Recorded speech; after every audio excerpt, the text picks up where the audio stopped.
We do this because we don't want any more people to lose their lives to addictions.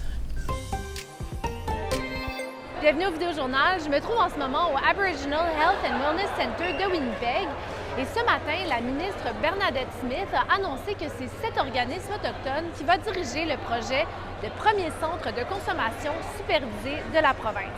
C'est un partenariat qui vient aussi avec une enveloppe de 727 000 $ pour le développement du centre. Ça faisait longtemps que les organismes de la ville demandaient la création d'un centre comme celui-là et c'était aussi une promesse électorale des néo-démocrates. Les organismes espéraient aussi que ce site pour combattre les surdoses serait dirigé par des groupes autochtones. L'annonce aujourd'hui a donc été très bien reçue par les centaines de personnes dans la salle. L'Agence de santé urbaine et autochtone va donc mener cette initiative en partenariat avec Soins communs et d'autres organismes winnipégois qui viennent en aide aux personnes vulnérables comme Main Street Project et Sunshine House. Le lieu du site reste à déterminer, mais on sait qu'il devrait voir le jour en 2025.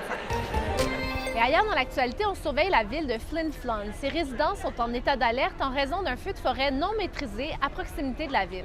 Les autorités ont demandé aux résidents d'être prêts à évacuer avec peu de préavis. L'incendie en question, baptisé Wilson, brûle en Saskatchewan, directement à l'ouest de Flin Flon. Selon les autorités municipales, 2 bombardiers d'eau en provenance de l'EPA combattent le feu. Et pour finir, le coup d'envoi du Folk Fest a été donné hier soir.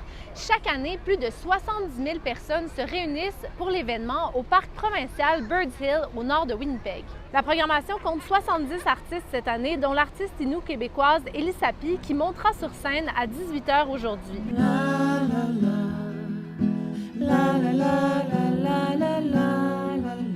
Elle va chanter des pièces de son plus récent album, Inuktitut, un opus de reprise de chansons populaires interprétées dans sa langue maternelle. On attend des fortes températures cette semaine, mais les organisateurs du festival ont pris des mesures pour assurer la sécurité des festivaliers. On a installé des tentes et des stations d'eau un peu partout sur le site où se mettre à l'ombre ou encore où remplir sa bouteille d'eau.